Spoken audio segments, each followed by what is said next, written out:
আরেকটা জিনিস পরিষ্কার হয়েছে স্যার। আপনি কি একটা বলছিলেন যে কোরআন শপথ করা হয়েছিল। মানে হ্যাঁ, কি মানে হয়েছিল?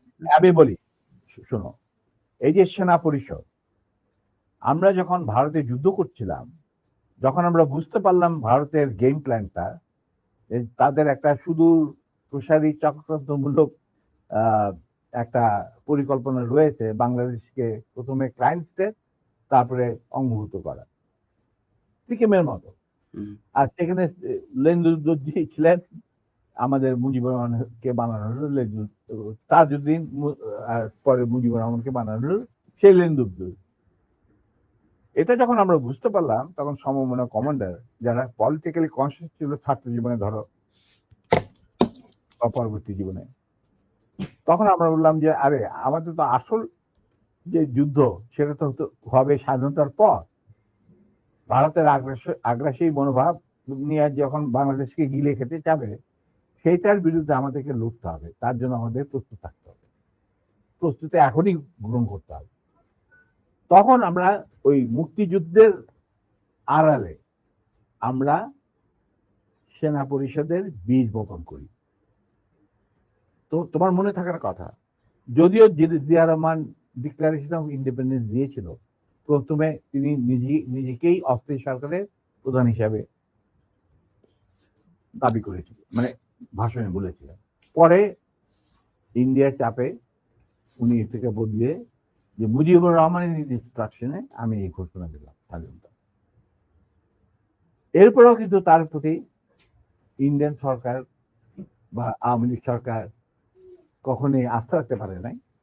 তারা তাকে সেক্টর কমান্ডারের অবস্থান থেকে সরিয়ে এনে হেডকোয়ার্টার দাম করে এক সেফ হাউসে, মানে আমাদের কিছু সেফ হাউস ছিল যেখানে আমরা থাকতাম, বা আমাদের সাথীরা সুজাত কল্যাণীতে, মানে এই প্রভাব অফ ক্যালকাটা একটা বাড়িতে ওনাকে না নিষ্ক্রিয় করে রাখা হতো।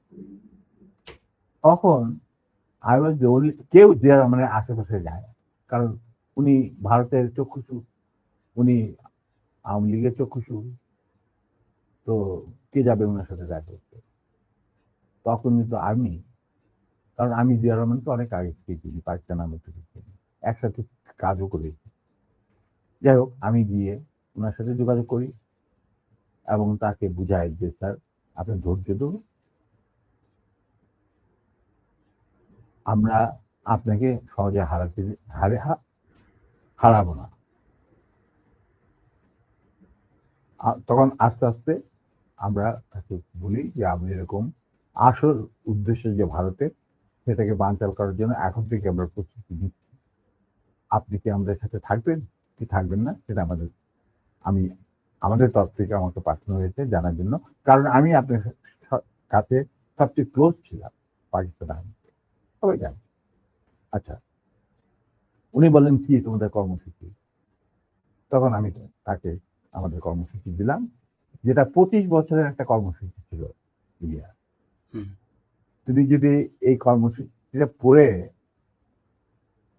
এই কর্মসূচিটা আমরা তৈরি করেছিলাম বিভিন্ন সেক্টরের মুক্তিযোদ্ধা এবং অন্যান্য সাধারণ জনগণের আশা আকাঙ্ক্ষার পরিপ্রেক্ষিতে। সেই কর্মসূচিটা পড়ার পর উনি এটাকে মেনে নেন। তো আমি বললাম যে স্যার, আমাদের সমস্যাটা হচ্ছে আমরা সবাই প্রায় সমবয়সী, আমাদের একজন সিনিয়র অফিসার দরকার যাকে আমরা ট্রাস্ট করতে পারি, তাকে আমরা কেন্দ্র করে এগিয়ে যেতে চাই এই সেনা পরিষদের কর্মসূচি বাস্তবায়নের জন্য। স্বাধীনতার পর, স্বাধীনতা যুদ্ধ তো করবোই, স্বাধীনতার পর এই কর্মসূচি আমরা বাস্তবায়ন করব অন্যান্য সমমনা দেশপ্রেমিকদের সঙ্গে নিয়ে। তখন উনি এটা খুব কেয়ারফুলি আমাদের কর্মসূচি পড়লেন। তারপরে আমি একদিন গেলাম, উনি বললেন যে আমি পড়লাম, আমি সম্পূর্ণভাবে একমত। স্বাধীন বাংলাদেশকে একটা সুখী, সমৃদ্ধ, আত্মনির্ভরশীল এবং আমাদের সংস্কৃতির ভিত্তিতে নতুন বাংলাদেশ গঠন করার জন্য এর চেয়ে ভালো কোনো রকম কর্মসূচি হতে পারে না। আমরা ধাপে ধাপে এটাকে কার্যকারী করব। তখন আমি বললাম, তাহলে কি আপনি আমাদের সাথে কাজ করতে রাজি আছেন? আমরা আপনাকেই আগে রেখে আমরা কাজ করতে চাই, কারণ you are the senior most, এবং আপনি একজন সৎ ব্যক্তি। উনি সৎ ছিলেন ব্যক্তিগতভাবে। আর তবে আপনার সমস্যা হচ্ছে আপনি বাংলা জানেন না, বাংলা বলতে পারেন না, লিখতে পারেন না, আপনি সারা জীবন পাকিস্তানে বড় বড় হয়েছেন, ওখান থেকে রাজনীতি করেন। That's not a problem. আমরা রয়েছি আপনার গ্রাউন্ড ওয়ার্ক করার। আপনি যদি রাজি থাকেন তাহলে আমরা একসাথে কাজ করতে আপনাকে সামনে রেখে আমরা কাজ করতে রাজি, এগিয়ে যাবো, সেনা পুলিশ এগিয়ে যাবো কাজ। তখন বললেন যে আমি রাজি। তখন বললেন যে স্যার, আমাদের সাংগঠনিক বিধান অনুযায়ী আপনাকে একটা কোরআন শপথ দিতে হবে, যে কোরআন ধরে আপনি বলবেন যে আমি এই কর্মসূচি ভিত্তিক কর্মকাণ্ড, সেটা পরিষদের কর্মকাণ্ড পরিচালনা করার জন্য শীর্ষ নেতা হিসেবে যোগ দিতে রাজি আছে। উনি উজু করে আসলেন, কোরআন শরীফ রাখা হলো, তার উপর হাত রাখলেন, আমি ওর হাতের উপর হাত রাখলাম, তারপরে শপথ উনি দিলেন। তবে একটা শর্ত থাকতো ওনার তরফ, যে যতদিন পর্যন্ত রাষ্ট্রীয় ক্ষমতায় আমরা না যেতে পারবো, ততদিন পর্যন্ত সেনা পুলিশের সাথে আমার যে কোনো সম্পর্ক আছে সেটা প্রকাশিত করা যাবে না। আমরা বললাম আমরা সবাই পরামর্শের মাধ্যমে বললাম বললো শুধু তুমি আর নূর, এই দুজনের পারমিশন থাকবে আমার সাথে যে কোনো সময় যে কোনো অবস্থায় যোগাযোগ করা। আমি বললাম আমাদের খুব বেশি যোগাযোগ করার দরকার হবে না, তবে প্রয়োজন মতো নিত্য বেসিসে আমরা দুজনেই আপনার সাথে যোগাযোগ করি, তাও তার বাসায় অফিসে না। এই কথা। তেমন একটা সেই শপথ তো আপনি রাখবেন না।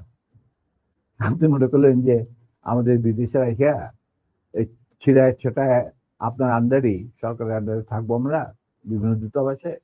আপনার যাদেরকে আপনি বিশ্বাসযোগ্য মনে করেন তাদের নিয়ে আপনি রাষ্ট্র চালান। আমরা তো কোনো রকম বিরোধিতা করি নাই, আপনার করবো। আজ আপনি আমার বাবার সামনে বলছেন যে তোমরা let us forget and forgive and start afresh. রাজনীতিতে বা রাজনীতি হলো দাবা খেলা। দাবা খেলায় একটা চাল দিয়ে চাল আবার পিছনে দেওয়া যায় না, চালের আগে আপনাকে চিন্তা করতে হয়। এটা একবার চাল দেওয়ার পর আর সেটাকে ফেরত দেওয়া যায় না। আপনি how can we start A fresh? এটা সম্ভব নয়। এভাবে আমাদের মিটিং শেষ হয়ে যায়।